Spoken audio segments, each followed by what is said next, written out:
Assalamualaikum warahmatullahi wabarakatuh. Perkenalkan, nama saya Anissa Fidiana dengan NIM 21/482988 per SV per 20036 dengan kelompok interpretasi citra 2022.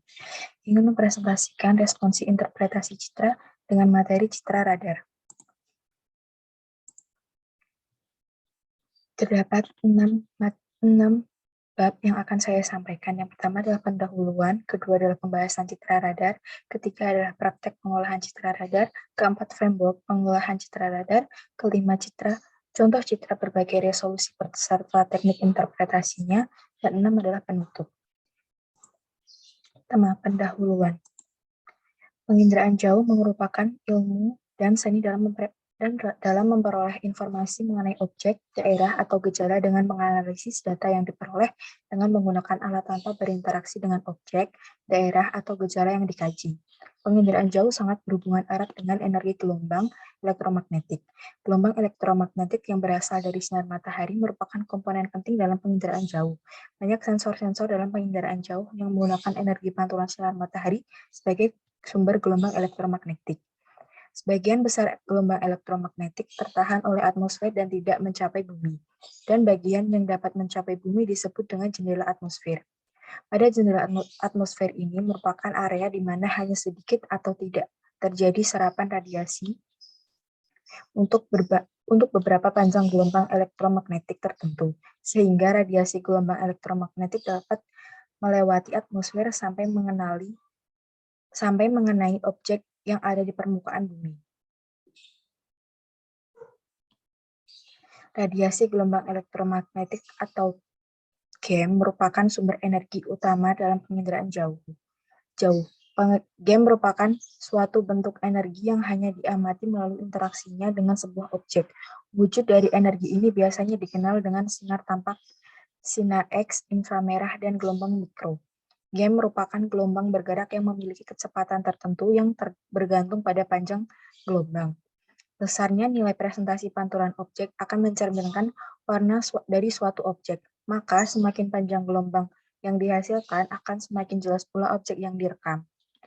Kualitas atau jenis citra dibedakan antara lain berdasarkan atas sensor dan spektrum elektromagnetik yang digunakan di dalam proses perekamannya, di mana hal ini dikenal akan citra penginderaan jauh yang bisa dikenali berdasarkan resolusi citra. Terdapat 4 resolusi citra, yaitu resolusi spasial, resolusi spektral, resolusi radiometrik, dan resolusi temporal. Resolusi spasial adalah ukuran terkecil dari objek di lapangan yang dapat direkam oleh data digital maupun citra. Semakin kecil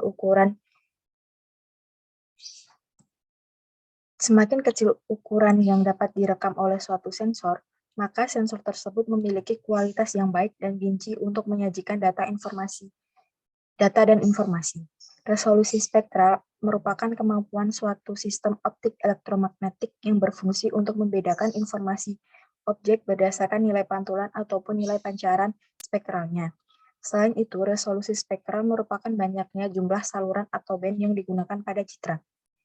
Resolusi radiometrik merupakan ukuran sensitivitas sensor yang digunakan dalam membedakan spektral maupun radiansi pada suatu objek. Kemampuan untuk memberikan informasi beberapa derajat kedetailan untuk suatu pengamatan dan berkaitan dengan warna pada citra. Semakin banyak warna yang dapat diberikan pada citra, maka semakin baik juga citra tersebut dalam menjelaskan suatu objek. Resolusi temporal merupakan periode ulang sistem penginderaan jauh untuk merekam kembali pada wilayah yang sama.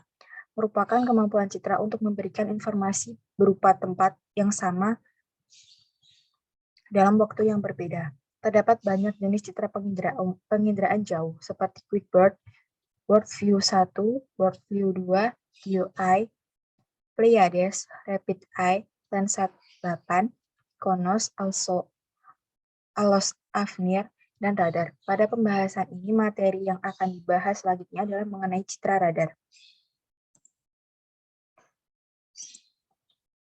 Citra radar. Citra radar atau radio detection and ranging merupakan sistem penginderaan jauh aktif yang menggunakan gelombang mikroaktif. Radar dikembangkan sebagai suatu cara yang menggunakan gelombang radio untuk mendeteksi adanya objek dan menentukan jarak posisinya. Resolusi spasial sistem radar ditentukan antara lain oleh ukuran antena, Pemasangan antena pada sebagian besar radar penginderaan jauh yang berwahana di udara, yaitu dengan dipasang pada bagian bawah pesawat dan diarahkan ke samping. Sistem ini disebut dengan radar side looking radar SLR atau radar wahana udara pandang samping, side looking airborne radar SLAR. Sistem SLAR menghasilkan jalur citra yang bersinambung yang menggambarkan daerah medan luas serta berdekatan dengan jalur terbang. Dua faktor utama yang mempengaruhi sifat khas transmisi sinyal dari suatu sistem radar ialah panjang gelombang yang digunakan.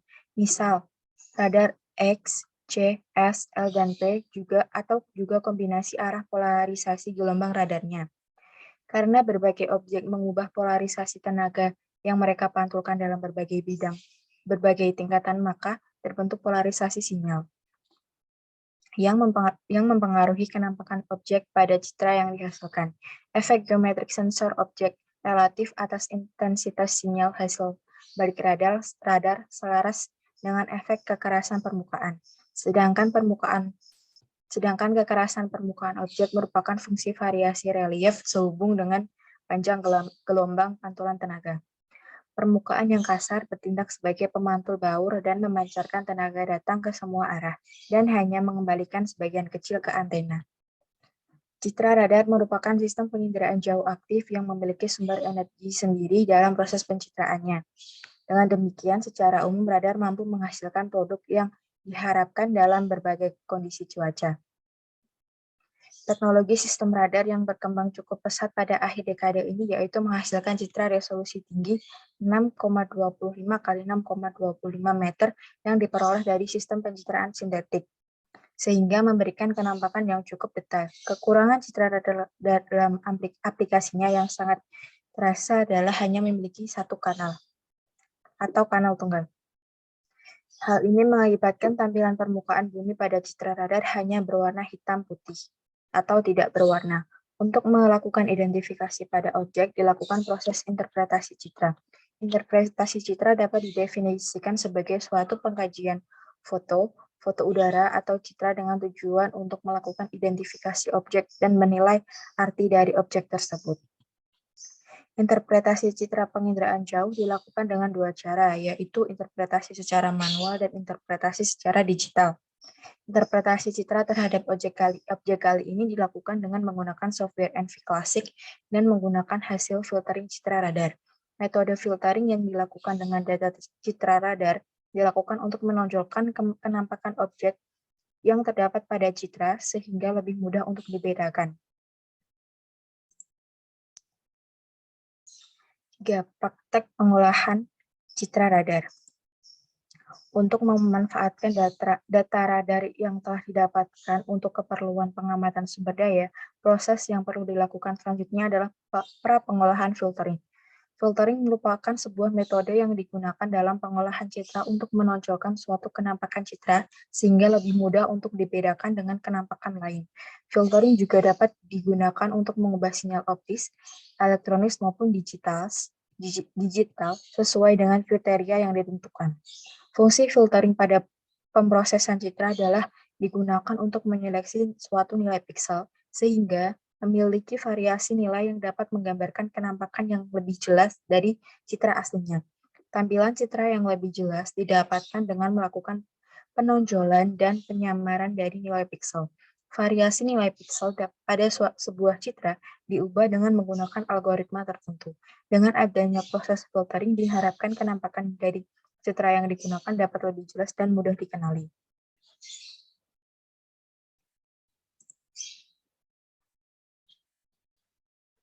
Untuk melakukan proses filtering dilakukan dengan menggunakan software NV.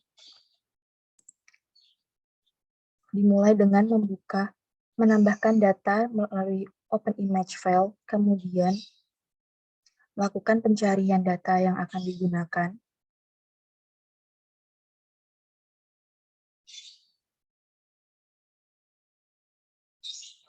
Kemudian menambahkan data tersebut.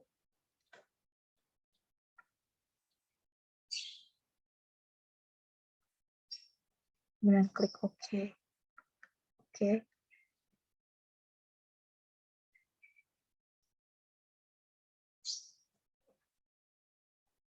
Untuk melakukan filtering, dilakukan dengan cara membuka tools filter dan memilih convolution and morphology. Kemudian memilih convolution yang akan digunakan dengan cara klik pada convolution dan memilih high pass. Kemudian mengatur kernel size-nya yang akan digunakan. Jika sudah, klik Quick Apply.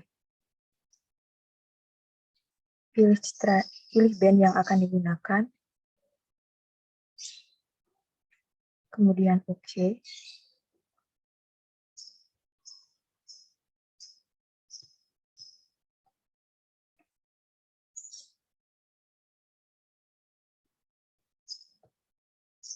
Berikut adalah hasil dari filtering dengan menggunakan convolution high pass.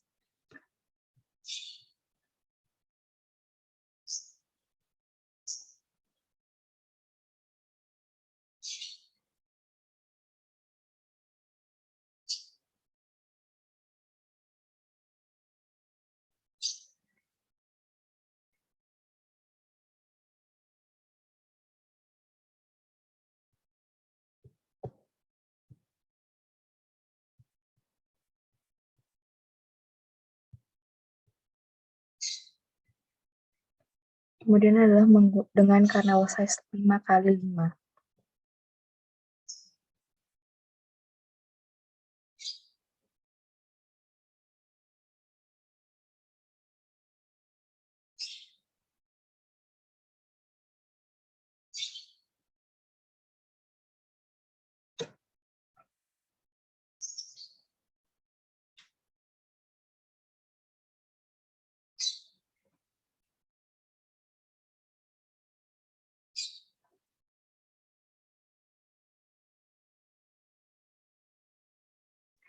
Berikut ada hasil dengan menggunakan kernel size 7x7.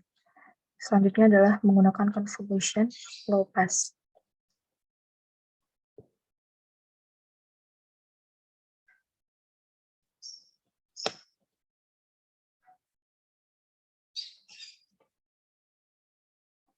Tampilan hasil filtering pada kernel size 3x3 sangat mudah untuk digunakan untuk membedakan penampakan objek yang ditampilkan. Berikutnya adalah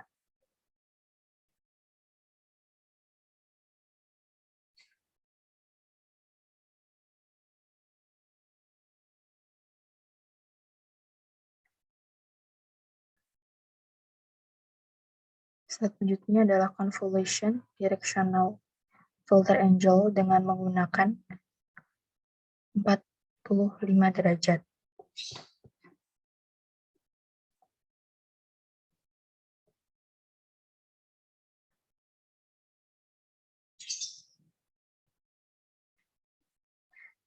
Pertama dengan menggunakan kernel size 3x3.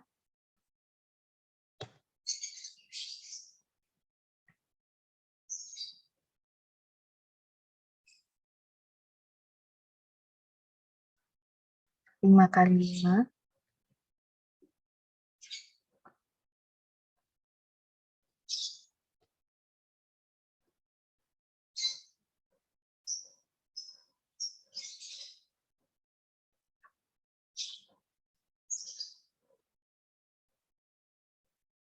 Dan 7x7.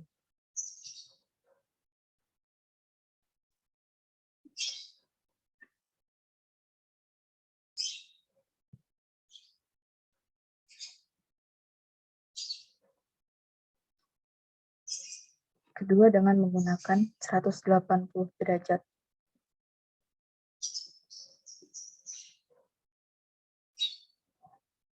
Dimulai dengan menggunakan kernel size 3x3, dilanjutkan dengan kernel size 5x5,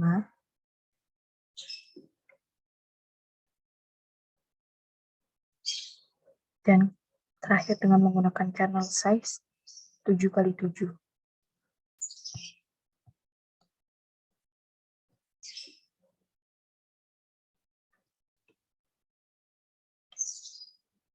Hasil tampilan filtering dengan menggunakan kedua sudut hampir sama, hanya saja hasil tampilan dengan menggunakan sudut 45 lebih tajam dibandingkan dengan hasil 180 derajat. Dan semakin tinggi kernel size yang digunakan, maka hasil yang ditampilkan akan lebih tajam. Selanjutnya adalah convolution.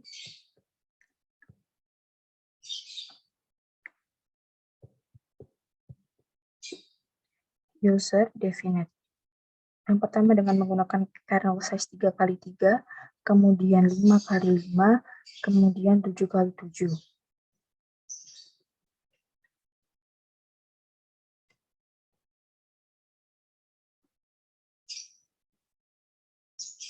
Hasil filtering dengan menggunakan convolution ini memiliki kesamaan dengan convolution low pass, hanya saja pada filtering ini hasil lebih blur dan semakin besar kernel size yang diberikan, maka akan semakin blur juga relief yang akan ditampilkan dan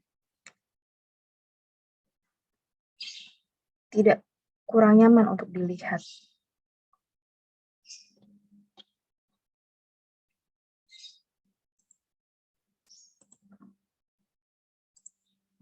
Hal-hal yang perlu diperhatikan dalam melakukan proses filtering adalah data citra yang digunakan, jenis tool filtering yang digunakan, tipe convolution yang digunakan, dan kernel size yang digunakan. Keempat hal tersebut perlu diperhatikan agar dapat menghasilkan data citra yang lebih jelas kenampakan objeknya untuk diidentifikasi daripada data citra sebelum dilakukan filtering. Berikut adalah hasil filtering dengan menggunakan high pass kernel size 3x3, low pass kernel size 3x3, directional 45 derajat 3x3, directional 180 derajat kernel size 3x3, dan user definite kernel size 3x3.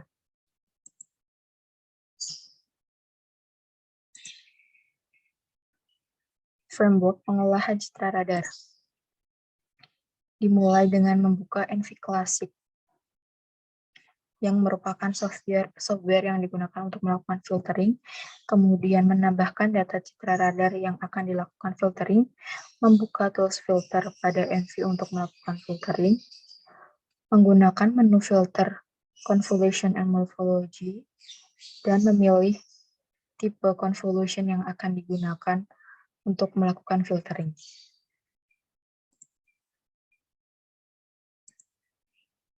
Contoh citra radar berbagai resolusi beserta teknik interpretasinya. Resolusi spasial adalah ukuran terkecil dari objek di lapangan yang dapat direkam oleh data digital maupun oleh citra. Semakin kecil ukuran terkecil yang dapat direkam oleh sensor, maka sensor tersebut memiliki kualitas yang baik dan tinggi untuk menyajikan data dan informasi. Resolusi spasial memiliki 3 tingkatan ukuran resolusi, yaitu resolusi tinggi berkisar 0,6 sampai 4 meter, resolusi menengah berkisar 4 sampai 30 meter, dan resolusi rendah berkisar 30 sampai 1000 meter. Citra yang memiliki resolusi tinggi antara lain adalah QuickBird, World View 1 dan 2, Iconos, GeoEye, Pleiades, ALOS Monochrome, TripleSat, dan Spot. Citra yang memiliki resolusi menengah antara lain adalah ALOS Color dan Rapid Eye. Citra yang memiliki resolusi rendah adalah Landsat 8, DEM SRTM, dan DEM IFSAR. Berikut adalah contoh citra resolusi spasial tinggi. Di sebelah sini adalah hasil citra Iconos, di sini adalah Worldview 2, dan ini adalah TripleSat. Ini adalah contoh citra resolusi spasial menengah ALOS, dan di sebelah sini adalah Rapid Eye. Berikut adalah contoh citra resolusi spasial rendah Landsat 8, IFSAR DEM, dan SRTM DEM. Berikutnya adalah resolusi temporal yang merupakan periode waktu ulang sistem penginderaan jauh untuk merekam kembali pada wilayah yang sama, merupakan kemampuan citra untuk memberikan informasi berupa tempat yang sama dalam waktu yang berbeda. Semakin tinggi resolusi temporal, maka akan semakin menunjang kemampuan monitoring. Biasanya, citra satelit yang memiliki resolusi temporal tinggi digunakan untuk mengidentifikasi kondisi cuaca dan atmosfer. Besarnya resolusi temporal tergantung pada sistem orbit dan daerah jangkauan perekaman. Berbanding terbalik dengan resolusi spasial, citra satelit yang memiliki resolusi temporal tinggi biasanya memiliki resolusi spasial yang rendah. Terdapat dua tingkat resolusi temporal, yaitu tinggi dan rendah. Citra satelit yang memiliki resolusi temporal tinggi antara lain ada NOAA 4 kali dalam sehari, Tera 1 hari, QuickBird 3-7 hari. 3-7 hari. Sedangkan citra satelit yang memiliki resolusi temporal rendah antara lain adalah N18 dengan 31 hari, ALOS 46 hari, dan SPOT 26 hari. Berikut adalah contoh citra resolusi temporal tinggi. Di sebelah sini adalah satelit NOAA, QuickBird, dan Tera. Ini adalah contoh resolusi temporal rendah dengan ini adalah lensa 8, ALOS, dan SPOT. Terakhir adalah penutup. Kesimpulan dari presentasi tersebut adalah citra radar merupakan sistem penginderaan jauh aktif yang memiliki sumber energi sendiri dalam proses pencitraannya. Citra radar hanya memiliki kanal tunggal sehingga mengakibatkan tampilan permukaan bumi pada citra radar hanya berwarna hitam putih. Untuk melakukan identifikasi pada objek, dilakukan proses interpretasi citra. Interpretasi citra terhadap objek kali ini dilakukan dengan menggunakan software NV Classic dan menggunakan hasil filtering citra radar. Metode filtering yang dilakukan dengan data citra radar dilakukan untuk menonjolkan kenampakan objek yang terdapat pada citra sehingga lebih mudah untuk dibedakan. Sekian presentasi responsif kali ini. Atas kurang lebihnya saya mohon maaf. Terima kasih. Wassalamualaikum warahmatullahi wabarakatuh.